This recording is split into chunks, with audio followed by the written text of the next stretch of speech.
قال رسول الله صلى الله عليه وسلم من صام رمضان إيمانا واحتسابا غفر له ما تقدم من ذنبه।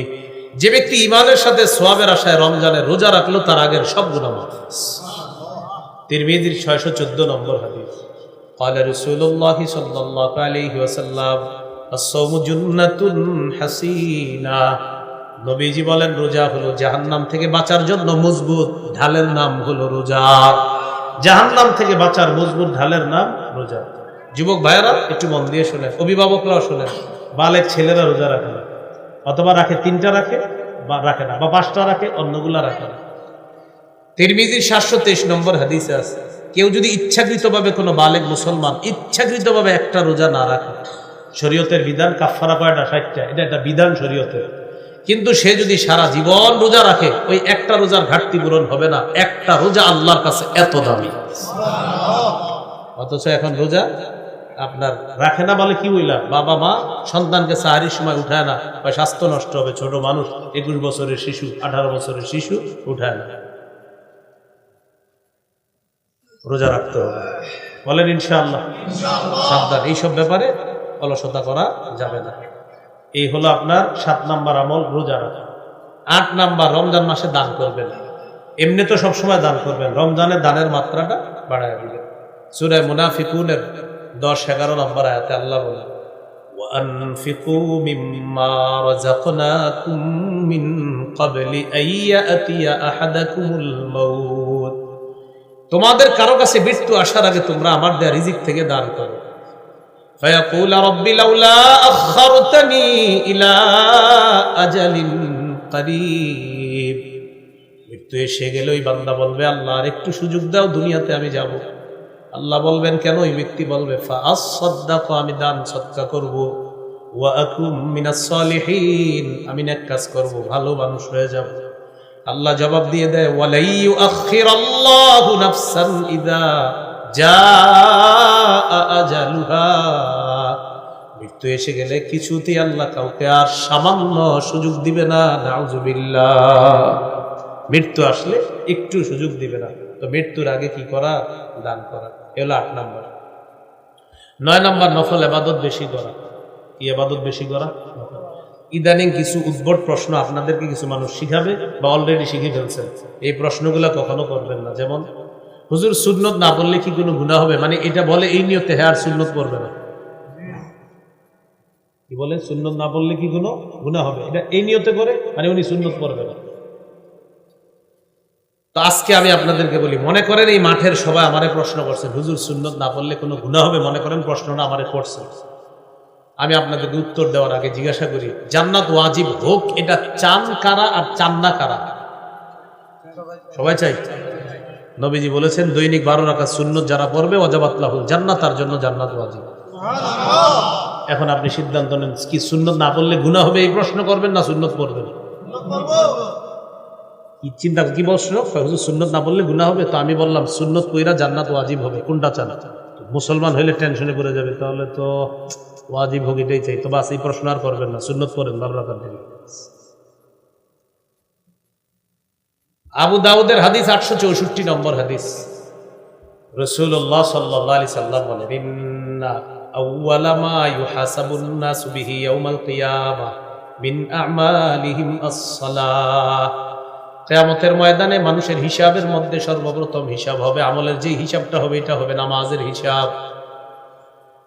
নামাজের হিসাবের মধ্যে যখন দেখা যাবে ফাইন কানাত তাম্মা কুতিবাত লাহু তাম্মা, আল্লাহ তাআলা ফেরেশতাদেরকে বলবেন তার ফরজের হিসাবগুলোর কি অবস্থা একটু দেখো। ফেরেশতারা ফরজ আমলগুলো দেখে বলবে আল্লাহ পরিপূর্ণ আছে। আল্লাহ বলবে সওয়াবটাও পরিপূর্ণ লিখে দাও। ওয়া ইন কানা ইনতাকাসা মিনহা শাইআ, ফরজের মধ্যে ফেরেশতারা দেখবে ঘাটতি আছে, অনেক ঘাটতি আছে। আসরের নামাজ সময় মতো পড়ে নাই, মাগরিব সময় মতো পড়ে নাই, এশা সময় মতো পড়ে নাই, অথবা মাঝে মাঝে কোনো উক্ত দুই উক্ত নামাজ মিস করে ফেলেছে, অথবা নামাজ পড়লেও অলসতা বশত পড়ছে। যেমন আসরের নামাজ ম্যাক্সিমাম মানুষ অলসতা করে, সূর্যটা হলুদ বানায়, পরে গিয়ে নামাজটা পড়ে। মা বোনরা পাতিলে আপনার রান্না বসানোর পর দেখে ভাত সিদ্ধ হবে কখন, সিদ্ধ হইলে আসর পড়বে, তো সিদ্ধ হইতে হইতে সূর্য হলুদ হয়ে গেছে, ইচ্ছা করে সূর্য হলুদ বানায় যারা আসর পরে, তিলকা সলাতুল মুনাফিকিন, তিলকা সলাতুল মুনাফিকিন, তিলকা সলাতুল মুনাফিকিন। নবী বলেন ইচ্ছা করে যারা সূর্য হলুদ বানায় আসর পরে, বলে নাই পরে না, পরে, নবী বলে এটা মুনাফিকের নামাজ, এটা মুনাফিকের নামাজ, এটা মুনাফিকের নামাজ। এখন পড়লে এই অবস্থা, যারা পড়েই না, তাহলে মুসলমান ভাইয়েরা আমরা কি শিখলাম? তো ফরজ নামাজে অনেক সময় ঘাটতি হয়ে যায়, তো ফেরেশতাদেরকে আল্লাহ বলবে নফলগুলো একটু খোঁজ করো তো কি অবস্থা।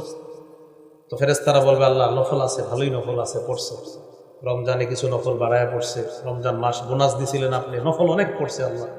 তো আল্লাহ বলবেন আতিম্মু ফারিদাতাহু মিন তাতাব্বুহি, তার নফলের মাধ্যমে ফরজের ঘাটতি পূরণ করুন। তাহলে নফল ইবাদত বাড়িয়ে দাও।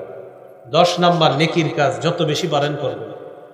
সূরা তাগাবুনের 9 নম্বর আয়াতে আল্লাহ বলেন মাইয়ুমিন বিল্লাহ ওয়া ইয়ামাল সালিহা, যে ব্যক্তি আল্লাহকে বিশ্বাস করে আর নেকির কাজ করে, ইউকাফির আনহু সাইয়্যাতি, আল্লাহ তার আগের সবগুলা গুনাহ মাফ করে দেয়, ওয়া ইউদখিলহু জান্নাতিন তাজরি মিন তাহতিহাল আনহারু খালিদিনা ফিহা আবাদা, আল্লাহ তাকে এমন জান্নাতে প্রবেশ করাবেন যার তলদেশ দিয়ে নহরসমূহ প্রবাহিত হবে, সেথায় তারা চিরকাল থাকবে। যালিকাল ফাউজুল আযীম, আল্লাহ বলেন এটাই মহান সফলতা। নেকির কাজ বেশি বেশি করা, যারা আল্লাহর সাক্ষাৎ কামনা করি 2টা কাজ বেশি বেশি করতে হবে।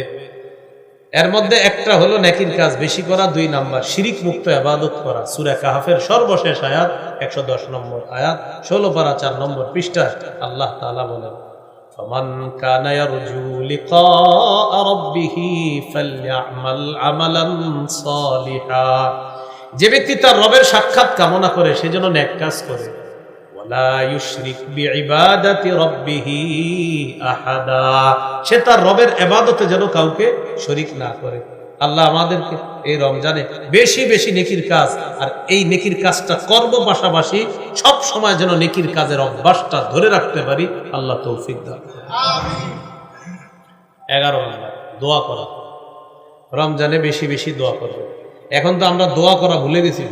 কেন ভুলে গেছি জানেন? সকালে খালি এখন মাসালা জিজ্ঞাসা, হুজুর দোয়া কি এইভাবে করব না ওইভাবে, আগে না পরে, উপরে না নিচে, এরকম প্রশ্ন করতে করতে কিছু মানুষ আছে জিজ্ঞাসা করেন গত 2 বছর সে দোয়াই করে নাই, শুধু এই টেনশনে কখন করব, কি করে নাই, দোয়াই করে। কারণ উনি শুধু টেনশন যে আমি দোয়াটা আসলে কেমনে করবো, বাঁকা হয়ে না সোজা হয়ে, উপরে না নিচে, ডানে না বামে, এই টেনশনে উনি দোয়াই করে। এটা কথা মনে রেখেন, যাদের দোয়া করার অভ্যাস, যারা বেশি বেশি আল্লাহর কাছে চাওয়ার অভ্যাস হয়ে যাবে, আসমানের খাজানা তাদের জন্য খুলে দেওয়া হবে। যত বেশি দোয়া করতে। আল্লাহ তাআলা বলেন ক্বালা রাব্বুকুম উদউনি আস্তাজিব লাকুম, তোমাদের রব বলেন তোমরা আমাকে ডাকো, আমি তোমাদের ডাকে সাড়া দেই। হাত যদি উঠায় দোয়া করেন তাহলে এই জায়গায় রাখতে হবে হাত, বুক পরিবার 1488 আবু দাউদের হাদিস, এখানে হাত রাখতে হবে, কায়ামনো বাক্যে আল্লাহর কাছে বলতে হবে, যেন আপনাকে ভিখারি মনে হয়। উপরে উঠানো যাবে, কিন্তু আমরা দোয়ার সময় এমন অভিনয় করি যে মনে হচ্ছে তামাশা করতে। দোয়ার সময় পিঠা বানায়, আমাদের গ্রামে একটা পিঠা আছে না, বানা এরকম করে দোয়াতে হাত উঠে, আবার দাড়ি খোঁচায়, এই তুইও হাত তো ওটা, মানে এটা একটা কেমন যেন একটা গুরুত্বহীন কাজ। নাউজুবিল্লাহ। আপনি আল্লাহর কাছে কথা বলবেন এখন, সেইখানে আপনি কি করতেছেন, হাত এমন করতেছেন, দাড়ি খুঁটতেছেন, আপনি চুল খুঁটতেছেন, পাঞ্জাবি ঠিক করে, জামা ঠিক করে, হাত উঠে আবার ফোনে কথা বলে, হ্যাঁ হ্যাঁ ওই হুজুর মুনাজাত দিছে, তাড়াতাড়ি কই, না না মুনাজাত শেষ হয়ে যাবে, তাড়াতাড়ি, আচ্ছা ঠিক আছে আমি মুনাজাতটা শেষ করে আইতেছি। মানে এটা কোনো, আরে আপনি আল্লাহর সাথে কথা বলতেছেন তো, আপনি এমন করতেছেন কেন? আপনি না আল্লাহর সাথে কথা বলতেছেন তো আপনি এমন করতেছেন কেন? কথাগুলা কি সত্য? দোয়ার সময় দেখবেন মানে একদম কি করে না করে এরকম না করা, কায়মনো বাক্যে আমি ভিখারি, আমি কাঙ্গাল, এরকম করে। 2টি কথা মনে রাখবেন, মাখলুকের কাছে যত চায় মাখলুক রাগ হয়ে যায়, আর খালেকের কাছে না চাইলে খালেক রাগ হয়। মাল্লাম ইয়াসআলিল্লাহ ইয়াগদাব আলাইহি, যে আল্লাহর কাছে চায় না আল্লাহ তার উপর রাগ করে, মানুষের কাছে চাইলে রাগ করে। উনি আমারে 5-6 বার ডাক দেখে আমি চিন্তা করলাম এতবার ডাকেন কেন? আল্লাহ বলে আমারে না ডাকলে আমি রাগ করি, তুই আমারে ডাকস না কেন,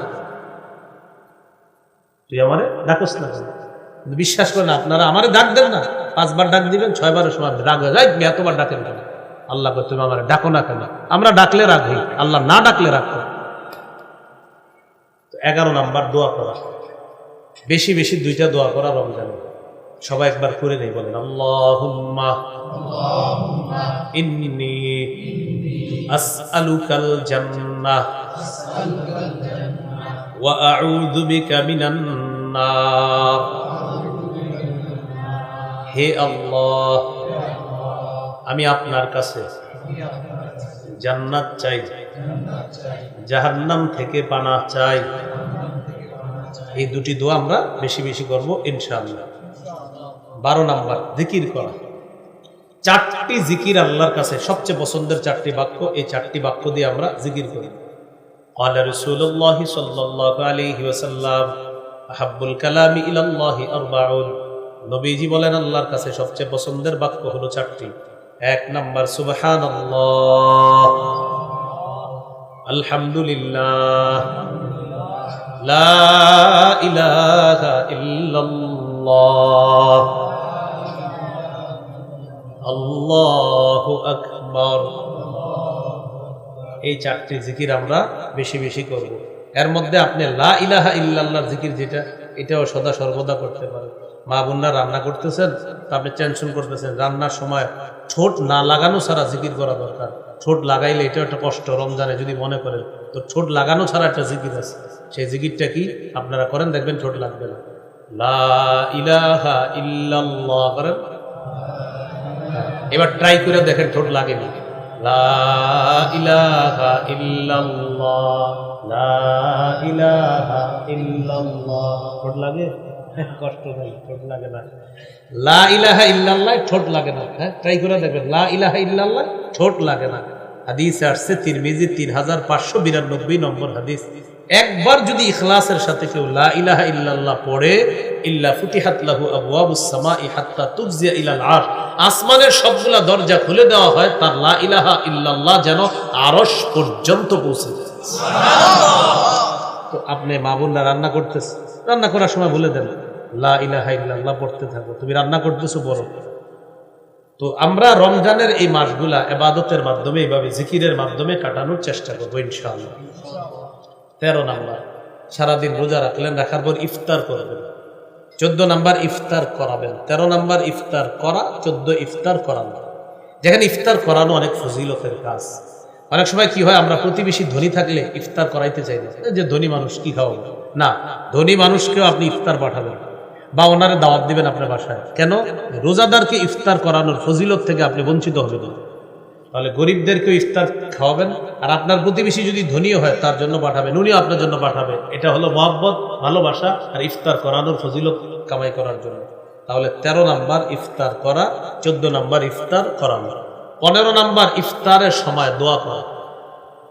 তিরমিজি 3598 নম্বর হাদিস। হাদিসটি শোনানোর আগে আপনি আপনাদেরকে একটু বলি, কাল কল্পনার জগতে আপনারা নিয়ে আসেন। রমজানে আর কল্পনা লাগবে না, সরাসরি মনে করেন সামনে আলুর চপ, বেগুনি, শরবত, মালটা, আপেল, কমলা সব আছে। এই মুহূর্তে খিদাটা একটু পরে 5 মিনিট পরে ইফতার, কি মন চায়? খাইতে মন চায় না, কিন্তু খাই না কেন? কার হুকুম নাই? এ দেখেন সব সামনে আছে, ডিলিশিয়াস খাদ্য, লোভনীয় খাদ্য, খাই না কেন? আমার রবের হুকুম আসে না, তাই খাই না। তাহলে রব কতটা খুশি হয়, দেখো আমার বান্দা সব খানা নিয়ে সামনে বসা, ও খায় না, ও আমারে ভয় পায় তাই খায় না। আমি একটু পরে ওরে হুকুম করব, তখন খাবে। তো ওই সময় আল্লাহর সাথে আপনার রব সম্পর্কটা কতটা মজবুত হলে আপনি তখন রবের হুকুম অমান্য করে খান না, সম্পর্ক কতটা মজবুত, ওই টাইমে দোয়া করবেন কবুল। ইফতারের সময় দোয়া কবুল, ইফতারের সময় দোয়া করবেন। তিরমিজি 3598 নম্বর হাদিস। قال رسول الله صلى الله عليه وسلم ثلاثة لا ترد دعوتهم, 3 ব্যক্তি দোয়া ফিরিয়ে দেওয়া হয় না। 1 নাম্বার as-সাইমু হাত্তা ইফতিরা, রোজাদার যখন ইফতারের সময় দোয়া করে তার দোয়া ফিরিয়ে দেওয়া হয় না।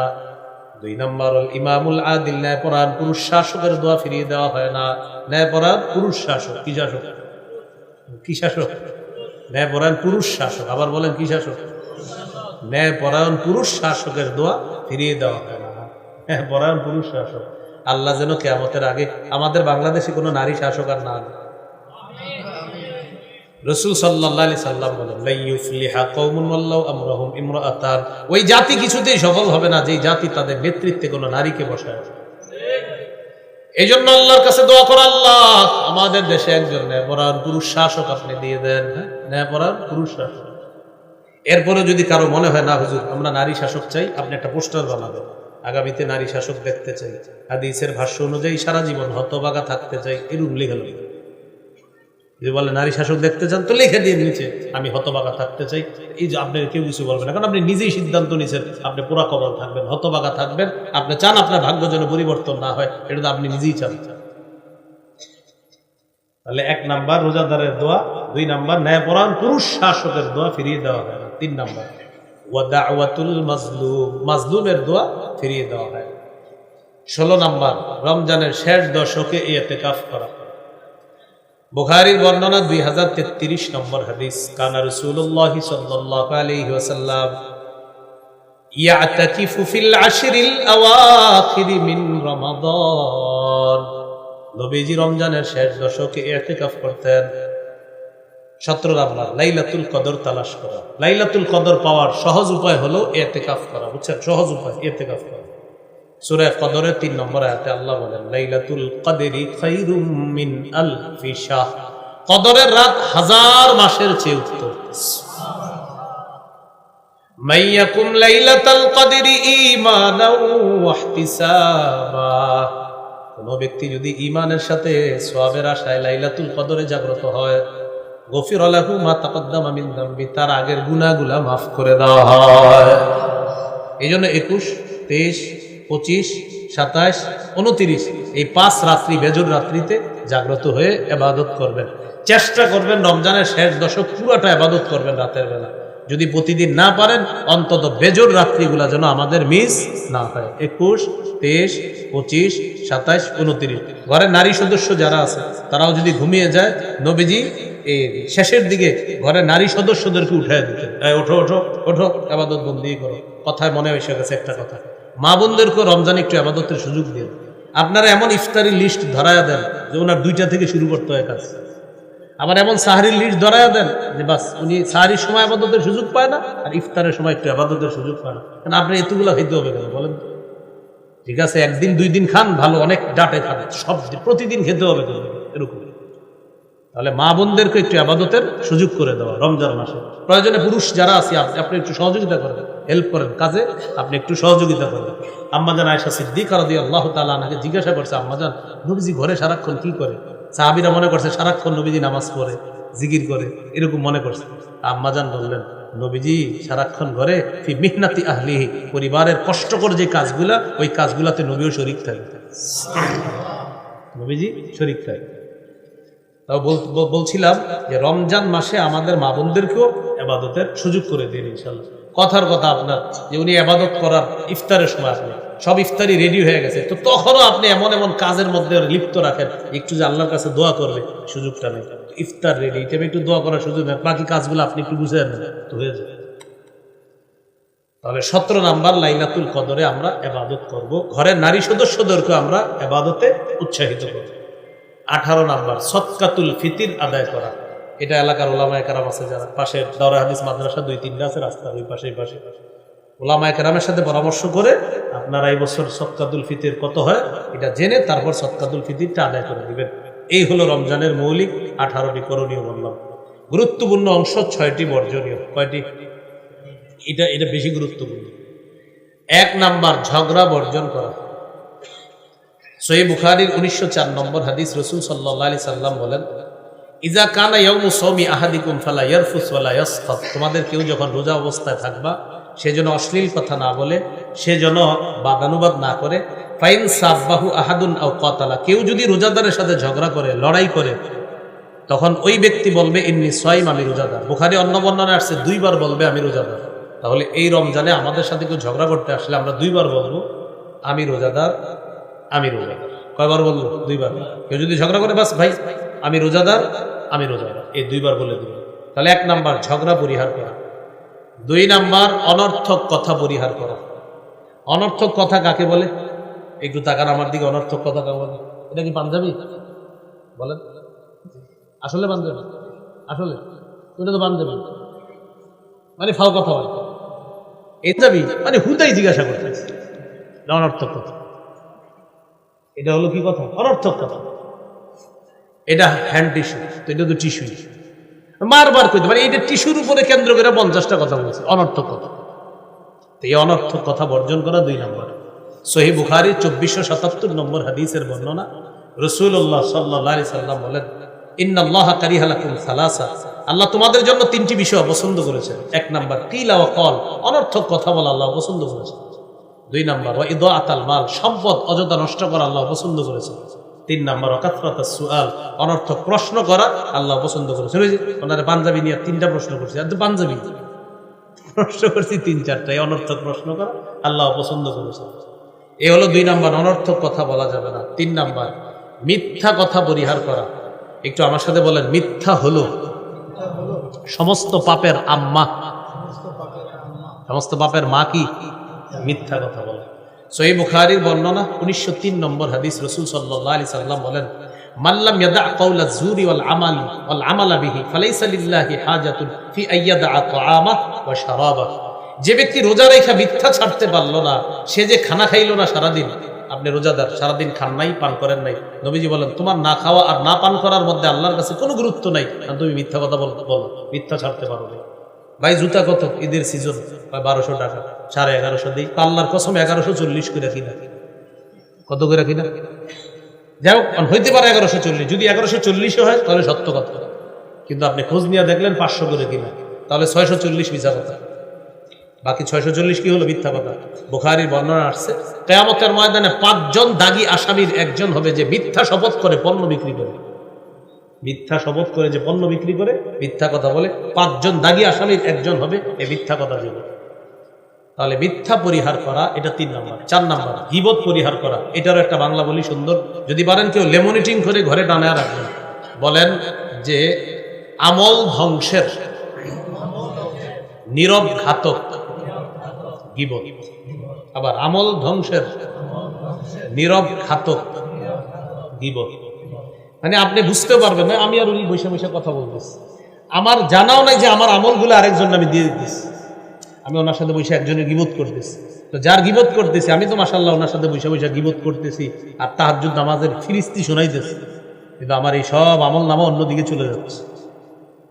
তাহলে আমল ধ্বংসের নীরব ঘাতক গীবত, এই জন্য গীবত করা যাবে না। এলো 4 নম্বর। হ্যাঁ, আমল ধ্বংসের নীরব ঘাতক গীবত করা যাবে না, এটা হলো আপনার 4 নম্বর। 5 নাম্বার লৌকিকতা পরিহার করা। ও আচ্ছা, একটু গুরুত্বপূর্ণ কথা, 4টা, প্রথম 4টা, আরো 2টা বলতেছি আমি। ঝগড়া করি কি দিয়ে?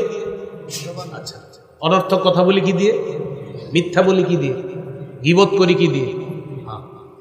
হাদিসে আসছে তিরমিজির 2616 নম্বর হাদিস, হাল ইয়াকুবুন নাসা ফিন নারি আলা বুজুহিহিম আও আলা মানাকিরিহিম ইল্লা হাসাইদু আলসিনাতিহিম। বেশিরভাগ মানুষ জাহান্নামে যাবে, মাথাটা নিচে, পাগুলা উপরের দিকে দিয়ে তাদেরকে জাহান্নামে নিক্ষেপ করা হবে শুধু জিহ্বার অপরাধের কারণে। তাহলে আজকে গুরুত্বপূর্ণ কথা শিখলাম, মিথ্যা বলি জিহ্বা দিয়ে, অনর্থক কথা বলি জিহ্বা দিয়ে, ঝগড়া করি জিহ্বা দিয়ে, গীবত করি জিহ্বা দিয়ে, আর জিহ্বা বেশিরভাগ মানুষকে জাহান্নামে নিবে। তাই আমরা আজকে থেকে প্র্যাকটিস করব যে আমরা জিহ্বা নিয়ন্ত্রণ করব। এই রমজানে আমাদের এই জিহ্বা দিয়ে আমরা কারো কোনো গীবত করব না, মিথ্যা বলবো না, অনর্থক কথা করব না, আমরা ঝগড়া করব না ইনশাআল্লাহ। 5 নাম্বার লৌকিকতা বর্জন করা। আমরা সিয়াম পালন করি কার জন্য? ইফতার কার জন্য? সাহারি কার জন্য? বাস আল্লাহর জন্য সব করা। কাউকে ইফতার খাওয়াবো কার জন্য? কম খাওয়াই, একটা খেজুরও যদি খাওয়াই কার জন্য? আবার ভরপুর ইফতার খাওয়াবো কার জন্য? বাস সব আল্লাহর জন্য হবে, মানুষকে দেখানোর জন্য হবে না। বুলুগুল মারাম হাদিসের কিতাব 440 নম্বর হাদিসে আছে, ইন্না আখওয়াফা মা আখাফু আলাইকুম আশ-শিরকুল আসগর ওয়ার রিয়া। তোমাদের ব্যাপারে আমি সবচেয়ে আশঙ্কা করি তোমরা ছোট শিরকে লিপ্ত হয়ে যাবা। এই ছোট শিরকটা হলো লোক দেখানো, ইবাদত করা। তাহলে লৌকিকতা বর্জন করা। 6 নাম্বার অপচয় বর্জন করা। অপচয়, আমরা না রমজান মাসে অপচয় করে ফেলি অনেক সময়। ইফতারের সময় কি মনে হয় জানেন? আমারও মনে হয় যে আমি সব খাবো, যে আপনি পানি আর শরবতটা আর খেজুরটা খাবেন শেষ। আপনার আগে কি মনে হয়? সব খাবো, দাও দাও আরো দাও, কি কি আছে দাও। এরপরে সব মাখাইছেন মাশাআল্লাহ, পরে আর খাইতে পারেন না। কেন অপচয়টা করলেন? ছোট্ট একটা, সবাই একসাথে বসলে খান, সমস্যা নেই। কিন্তু আপনি দেখবেন আমাদের এই সমস্যাগুলো হচ্ছে, আমরা অপচয় করি। অপচয় কিন্তু করা যাবে না ভাই।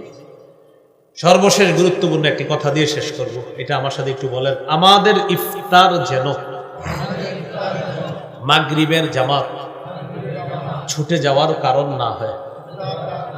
যদিও এই কাজটি অনেক বেশি হয় না, ইফতার করে আস্তে আস্তে ঢেকুর তুলে পান খায়, চা খায়, আরো নাকি ওনার লাগবে অনেক কিছু, এরপর মসজিদে আসে, আসসালামু আলাইকুম, আসসালামু আলাইকুম, নমস্কার। প্রিয় ভাইয়েরা, শেষের কথাটা অনেক গুরুত্বপূর্ণ। আমাদের ইফতার যেন আমাদের মাগরিবের জামাত ছুটার কারণ না হয়। আরেকটি গুরুত্বপূর্ণ বাংলা বলছি আপনাদেরকে, আল্লাহর এক ইবাদত পালন করতে গিয়ে আরেক ইবাদতে যেন শিথিলতা না আসে। আমার রবের এক বিধান পালন করতে গিয়ে আরেক বিধানে যেন শিথিলতা না আসে। রোজা আমার রবের বিধান, ইফতার আমার রবের বিধান, মাগরিব আমার রবের বিধান, সবগুলো আমি যথা সময়ে সঠিকভাবে করা, এটা আমার রবের বিধান। মনে থাকবে তো ইনশাআল্লাহ? আল্লাহ তৌফিক দান করুন। এখন আপনাদেরকে সর্বশেষ একটা আবদার, সাদা দাড়িওয়ালা, সাদা দাড়ি যাদের, হাদিসে আসছে তাদের দোয়া ফিরাইয়া দিতে আল্লাহ লজ্জা করে। সুবহানাল্লাহ। সাদা দাড়িওয়ালা যারা দোয়া করেন, হ্যাঁ, ইন্নাল্লাহা লা ইস্তাহি লিযাইবাতিল মুমিন, তো যাও সাদা দাড়িওয়ালা যারা, তারা আপনার অনেক বরকতি মানুষ, তাদের অনেক বরকতি মানুষ। হাদিসে আসছে ইকরামা বিশাইবাত, সাদা দাড়িওয়ালা যারা, তাদেরকে সম্মান করার কথা আসছে। এটা আপনার যে আল্লাহকে সম্মান করা, সাদা দাড়িওয়ালাকে সম্মান করা মানে আল্লাহকে সম্মান করা, আল্লাহকে, হাফেজে কোরআনকে সম্মান করা, আল্লাহকে সম্মান করা আছে। সাদা দাড়িওয়ালা আর ন্যায়পরায়ণ শাসককে সম্মান করা মানে আল্লাহকে সম্মান করা। তো সাদা দাড়িওয়ালা, তাদেরকে আমরা মূল্যায়ন করব, সম্মান করব, তাদের দোয়াগুলোতে আমরা শরীক হব। এই জন্য আমরা যারা যুবক আলোচক যারা আছি, আমাদের দোয়ার চাইতে সাদা দাড়িওয়ালা মুরব্বী যারা, তাদের দোয়াগুলা বেশি গুরুত্ব দিয়ে আমরা এগুলাতে শরীক হব। এগুলা বরকতি, খুব বরকতপূর্ণ মজলিস হয়ে যাবে তাদের মজলিসগুলা। আমি পার্সোনাল ভাবে আপনাদেরকে বলবো, মুরব্বীরা যেই সমস্ত মাহফিলে আসে, তাদের মাহফিলগুলাতে বেশি বেশি যাবেন। তাদের মুখ থেকে এমন কথা আল্লাহ বের করেন যেটা আমার আপনার জীবন পরিবর্তনের জন্য সহায়ক হয়, যথেষ্ট হয়। এই জন্য আল্লাহওয়ালা যারা, তাদের মজলিসে যাবেন, তাদের কথাগুলা শুনবেন। তাই সর্বশেষ আপনাদের কাছে আবদার, আপনাদের এলাকারই প্রতিষ্ঠাতা পরিচালক জামিয়া ফারুকিয়া রোজাতুল উলুম মাদ্রাসা, এই মাদ্রাসার হুজুর মানে আপনাদের হুজুর, তো আপনাদের মানুষ আপনাদের সামনে এখন আলোচনা করবে, ইনশাল্লাহ দোয়া করবে, আপনাদেরকে নিয়ে ইনশাল্লাহ কিছু কথা বলবে, দোয়া করবে, এরপর ইনশাল্লাহ মজলিসটা শেষ হবে। আল্লাহর রাস্তায় আমরা সামান্য সময় ধৈর্য ধরে বসি, ইনশাল্লাহ এরপর শেষ হবে। আসসালামু আলাইকুম।